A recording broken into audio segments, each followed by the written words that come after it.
From the Times and the Sunday Times, this is The Story. I'm Manveen Rana. You must know someone who fits the category. Maybe you're one yourself. I probably am. The sort of person who goes around boasting when they're #adulting because, well, those moments can feel rare. The term kidult is actually a Western word. I believe it was actually coined in England, and it refers to grown-ups who refuse to abandon their hobbies and interests and pastimes of their youth. In times of old, we were told to put childish things behind us so that we could become fully fledged adults. But as you are undoubtedly well aware, in the modern era, this isn't exactly the case. And Japan was very much ahead of the curve when it came to preserving childhood characteristics well into adulthood. Yep, Japan definitely got there first. So much so that for many people, when they think of the country, they don't just think of the majestic volcanoes, the ancient temples, and for the next few weeks, the spectacular sight of the cherry blossom season. Instead, they're just as likely to think of the bustling cities, the fluorescent billboards, and the bright, cutesy characters made famous by pop culture titans like Pokemon, Studio Ghibli, and Nintendo. The watching of anime cartoons, the reading of manga comic books by adults was something that was happening as far back as the 1960s in Japan. Video games as a kind of identity, the use of kawaii, super cute, Hello Kitty, and other mascot items by adults. All of these sort of things have been part of the fabric of life in Japan for quite a long time, and they were looked down upon for this by Western observers for quite a long time until the West unexpectedly caught up and started acting the exact same way itself. At a time when record numbers of foreign visitors are making their way to Japan, it's not just the weak yen that's drawing them in. It's also adults embracing their inner child. We are seeing a lot of examples of this kind of kidulting. The global toy industry is being driven more by purchases by adults for adults than it is by purchases by or for children.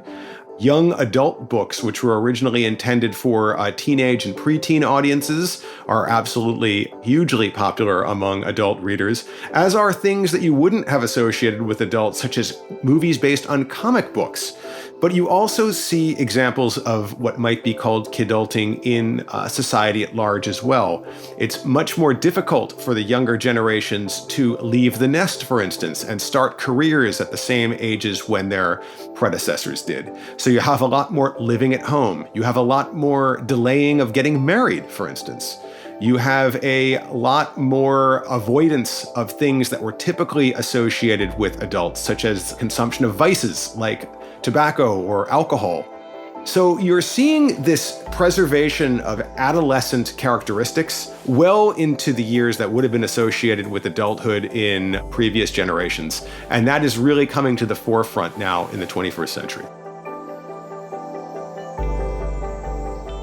As the milestones of adulthood, property, marriage, careers, become increasingly difficult for young millennials and Gen Z to achieve, are Westerners turning to Japan to find answers?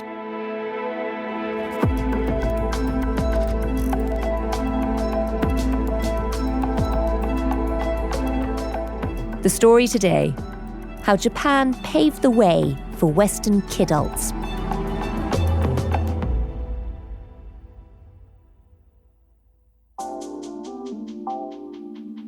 Well, I'm Matt Alt. I'm a Tokyo-based translator and writer. I specialize in following the kind of intersection between Japanese pop culture and global culture and politics. I'm the author of a book called Pure Invention: How Japan Made the Modern World, and I love talking about Japanese pop culture. Well, just as well. It's exactly what we're hoping you're going to do. Matt, how long have you lived out there? How long have you lived in Japan?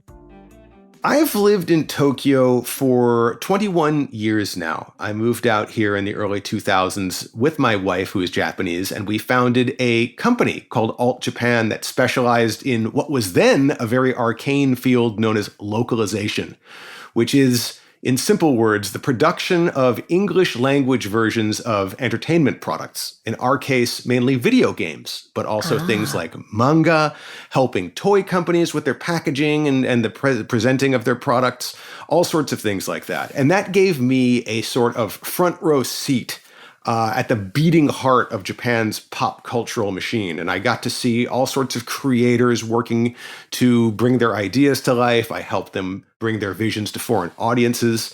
And it's been a lot of fun over the last couple of decades. Hard to believe. Time flies when you're having fun, I guess.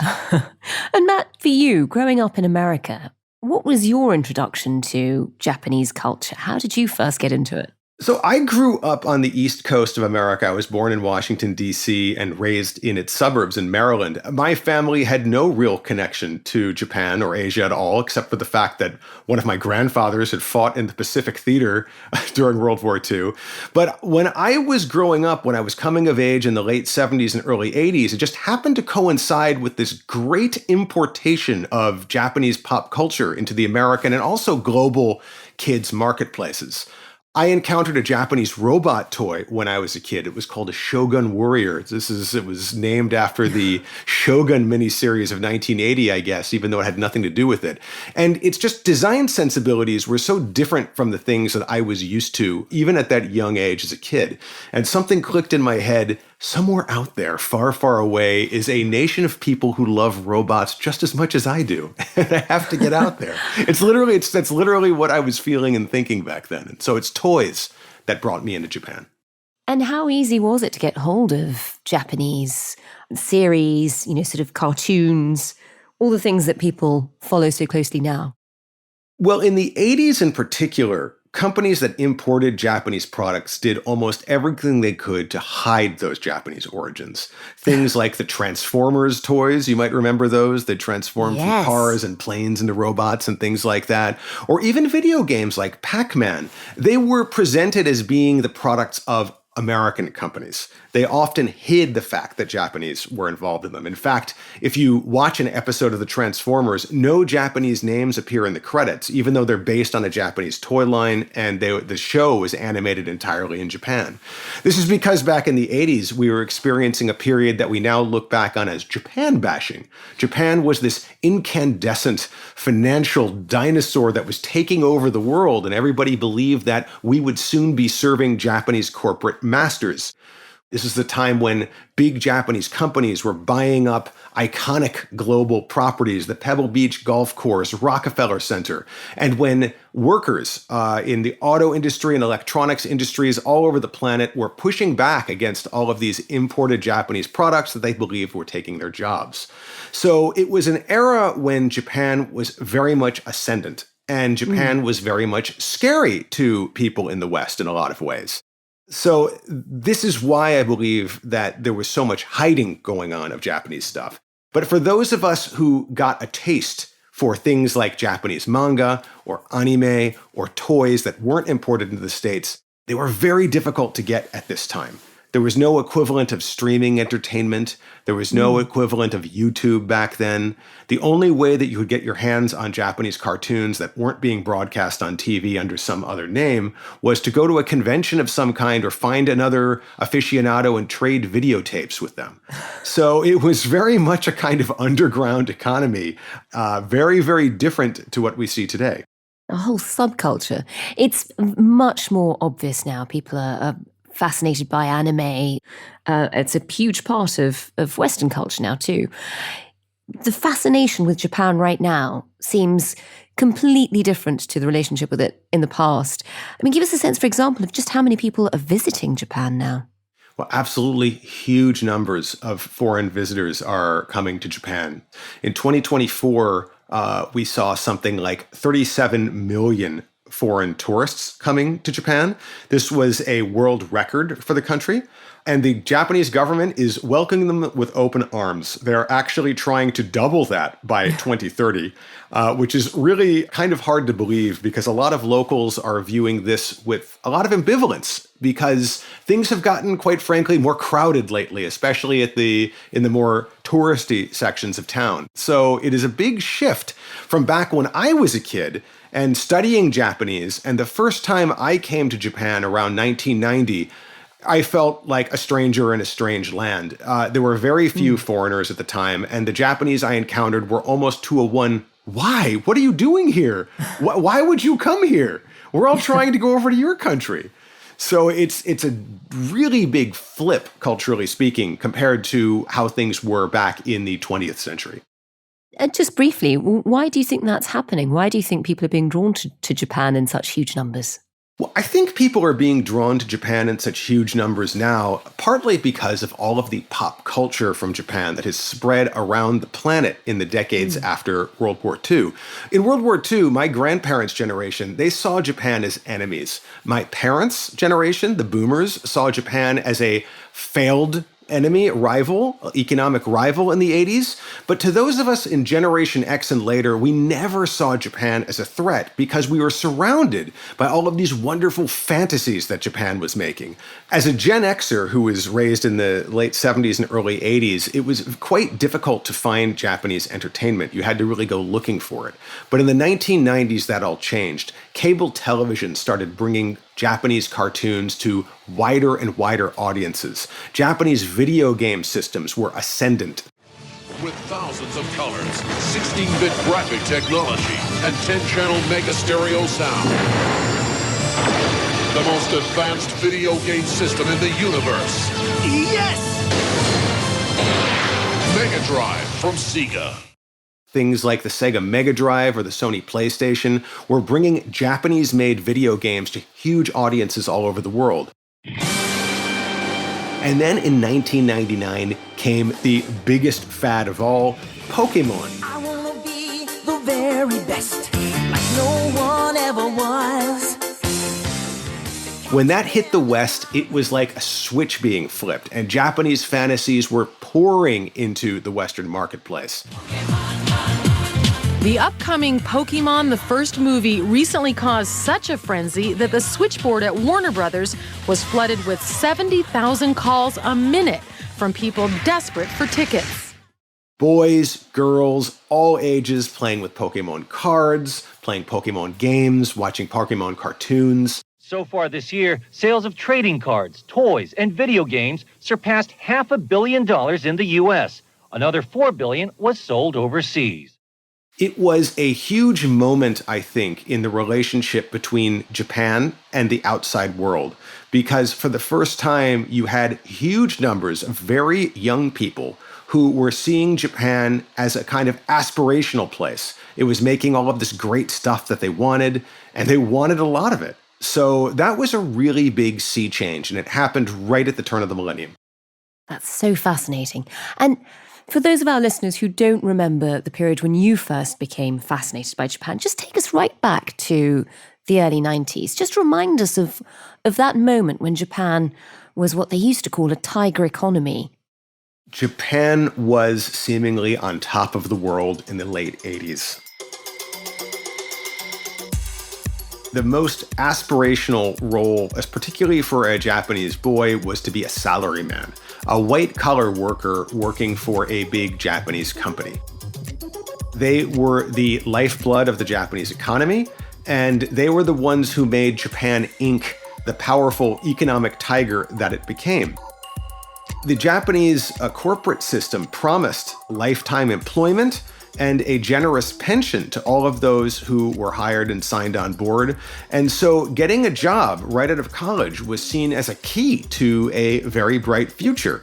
Its economy was growing by leaps and bounds, particularly its real estate. I mean, it was said that the land beneath the Imperial Palace in Tokyo, worth more than all of the state of California, wow. It was really, really getting out of control. And people believed that this would continue forever, but it didn't.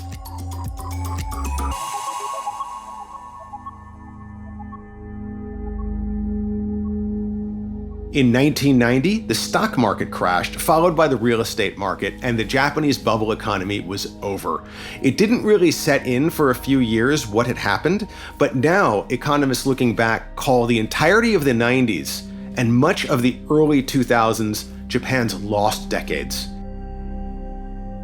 when the Japanese economic bubble burst, all of the corporations basically stopped hiring. And it ushered in this era that began in the mid-1990s that is now known as the hiring ice age. It's a time period when even if you graduated from school with a great degree, you just could not get a job.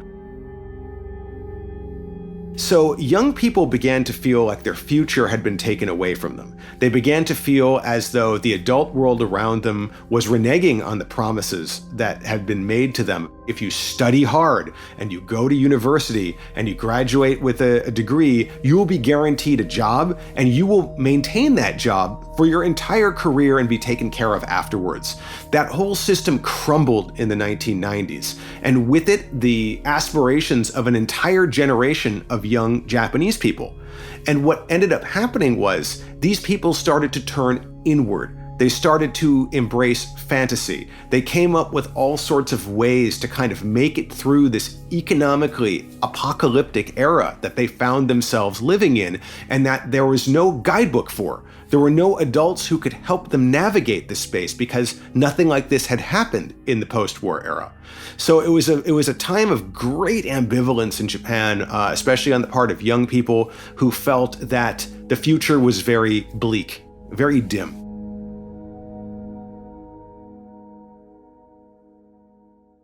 And just explain how their behavior changed. As you say, they turned in on themselves. They turned to a world of fantasy, but it went from everybody graduating and expecting to join the same tribe, the tribe of the salary man who works incredibly hard and makes a lot of money and brings stability to their family, to different behaviors that almost needed a whole new lexicon in Japan to describe the sort of person you'd become.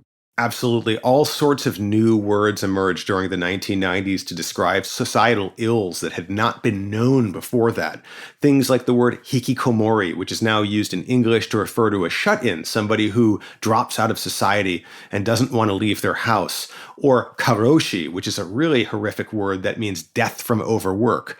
You also had words like otaku, which is a word for adults who refuse to abandon the pleasures of their childhood and continue consuming things like cartoons, comic books, or model kits well into adulthood, often to the exclusion of everything else.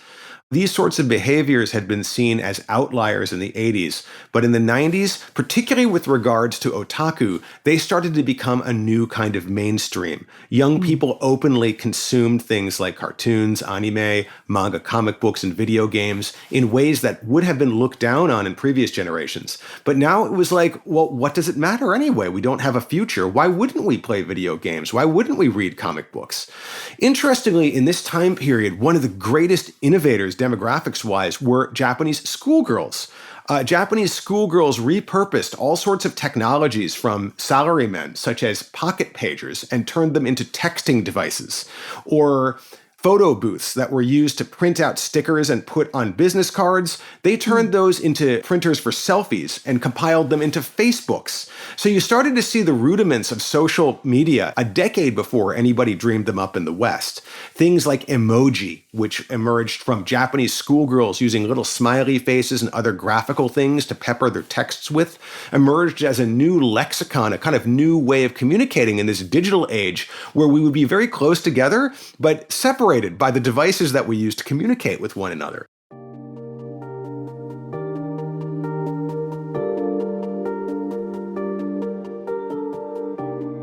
Things like this started to happen in Japan among adults long before they did in the West, because Japan and Japanese young people were grappling with the kind of problems that are inherent to post-industrial societies, or what you might call a late capitalist society, way ahead of the West. And at this time, all sorts of Western journalists in England and North America, everywhere, were looking at the Japanese and saying, this is so weird. These people are so strange. Look at these women who refuse to get married and are partying in their party dresses. Look at these boys who are 25 years old and still watching cartoons. This is a very, very strange place. Well, the joke was on us because in the 2010s, after the Lehman shock and the great global financial downturn, all of these things started happening to young people in the West as well. And in a very real way, we Japanized. Not in the way that was predicted in the 1980s, where Japan would take over the world financially. We came to resemble the Japanese because our societies had reached these points that theirs had a decade or more before.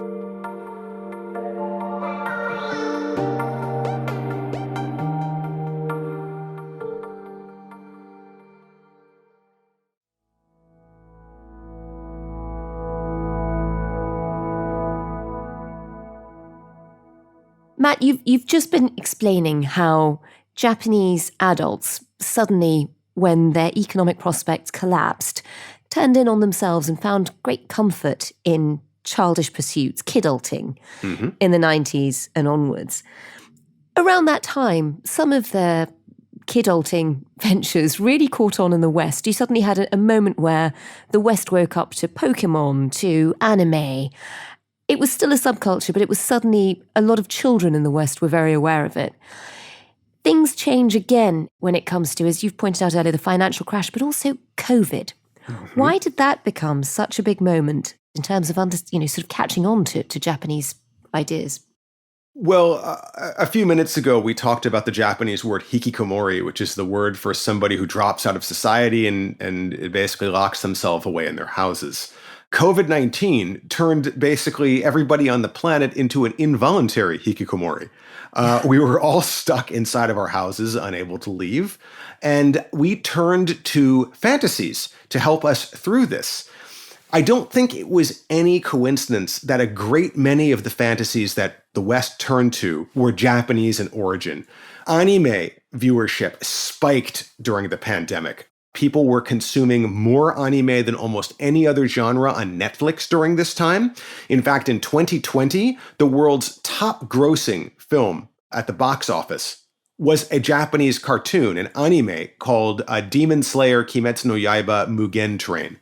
It's just unheard of that a Japanese animated movie would become the top grossing film on the planet. Wow. On the silver screen in our homes, many of us turned to video games, especially Animal Crossing, which was this very gentle sort of escapist world where you could go to a desert island and build a new life for yourself. It was obviously very appealing to people who were stuck indoors to be able to go to this place and expand and live to their heart's content in a way that they couldn't in real life. March 2020 was the first month in history when video game sales reached $10 billion.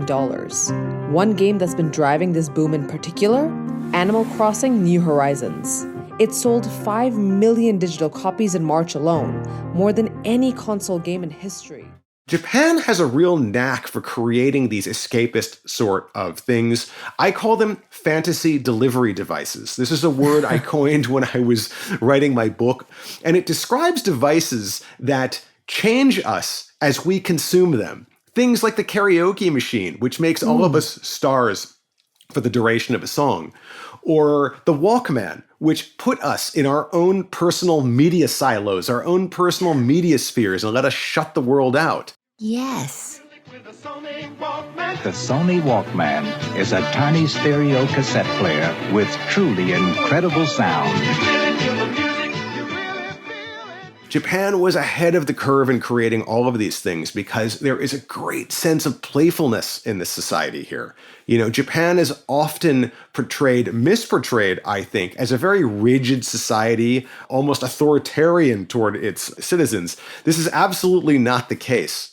Almost from the very first moments of contact between East and West, Western observers were shocked at the number of adults who were making and playing with toys. I'm talking back in the 19th century here. So there are huge and very deep roots to Japan's facility with play and making escapes. And now we, as the planet, are benefiting from all of that right now. And that playfulness, that bit of Japanese culture has really caught on not just in anime and Pokemon. Give us a sense of how it's sort of infiltrating everything in society. It's particularly visible in the United States right now. The profusion of anime through almost all levels of society is quite frankly shocking, even to me as somebody who grew up on anime. You see things like the major leagues, baseball, the NBA, NFL, all of these sports stars are flashing anime characters and talking openly about what anime fans they are. Whatever you think you know about NFL players or you think you know what we are, you don't know me because I'm not that. I'm literally just a nerd. I literally play football. I'm good at football, but yet I know what I like, and that's anime. That's my social life. That's my off-the-field thing. Recently, it was estimated that up to 80% of NBA players are anime fans. This is a huge shift to me. When I was a kid, when I was growing up in the 80s, if it was discovered that you were reading comic books, you'd be stuffed in your locker by the jocks. So this is the idea now that jocks are the new nerds is kind of mind-blowing to me. But it's not just that, it's not even just youth culture. You see it in adult spheres as well. For instance, the planet's obsession with Marie Kondo and her Japanese cleaning magic. Hello, everyone. I'm Marie Kondo. Today, I'm going to tell you how to put your home in order in a way that will change your life forever.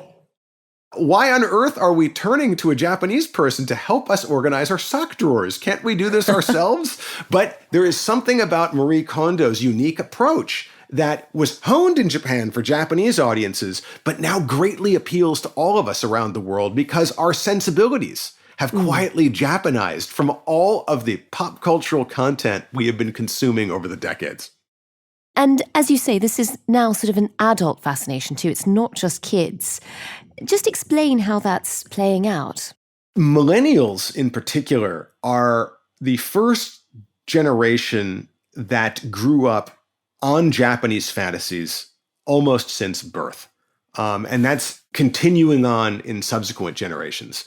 They're raised on things like Pokemon or cartoons, like Sailor Moon or Dragon Ball. And as you consume these products, which were made for Japanese audiences, you take on some of the sensibilities of the people who made them. So because we are now so conversant in Japanese fantasies, more and more products coming out of Japan are finding audiences abroad in ways they wouldn't have in previous generations when Japan was seen as this exotic, faraway place. Japan isn't exotic or far away to young people anymore. It's extremely close to them. It's actually part of their identities. And this is why you are seeing so many young people in particular leaving their own countries to come visit Japan these days. For a lot of visitors, Japan is a theme park or even a fantasy world that you can really visit. And one of the big reasons for this, I think, is a shift in the types of fantasies that Japan has been making for itself. When I was a kid, most anime and comic books were science fiction sorts of things. They were space operas. Now, anime tends to be more slice of life type stuff. And the settings are often everyday. The characters go to convenience stores, they go to restaurants. People who grow up on that kind of content know what a Japanese high school looks like. They know what a uniform looks like. They know what foods Japanese people eat. They know that you can go to a convenience store and get an onigiri rice ball, one of those little triangular rice balls. I finally went to a Japanese 7-Eleven. I picked up a bunch of stuff. 7-Eleven, I think, is known for is the onigiri. I got the tuna mayo version. This also slayed the house down. So when they come to Japan, they can kind of live out their anime fantasy in a very real way, a way that I couldn't when, I grew up on anime with like giant robots in it and spaceships. No matter, how much I wanted to live that out as a kid, you really couldn't do that. But now you can live your anime fantasies out. And in fact, there are tours of people who come here and go on what are called pilgrimages to go see the sites that are the basis for scenes in their favorite anime shows.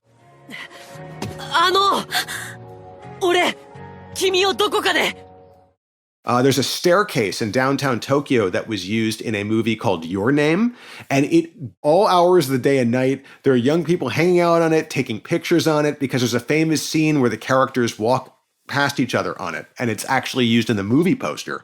This staircase features at the end of the film when Taki and Mitsuha finally meet each other again. In real life, the steps are actually the entrance to Suga Shrine, which is at the top of them. These steps are a must visit if you're an anime lover in Tokyo. So it's a fantasy, but it's also a reality. And Japan is just an expert at blending fantasy and reality in this really charming way that is appealing to people all over the world.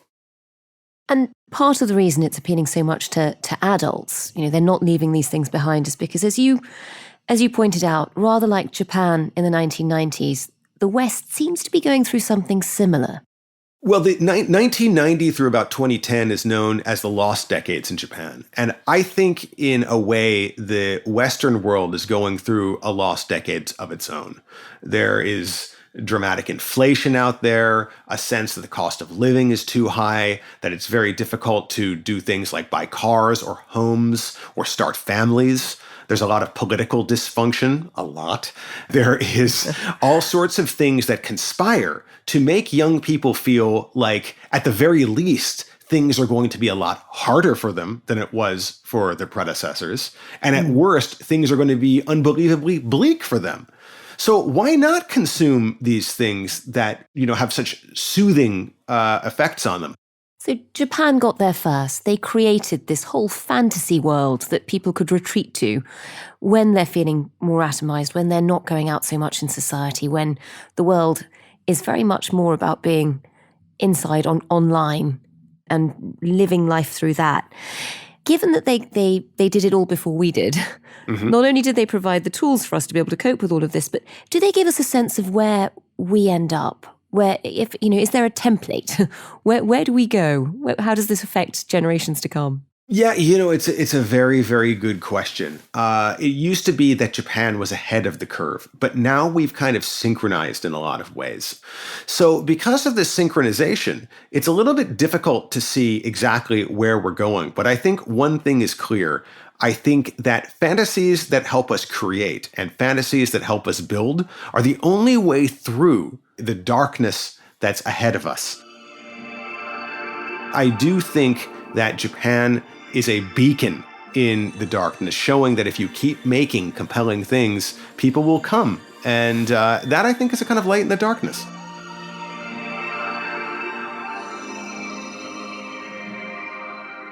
Oh, Matt, that was brilliant. That really sets us up, so thank you. That's why they pay me the big bucks.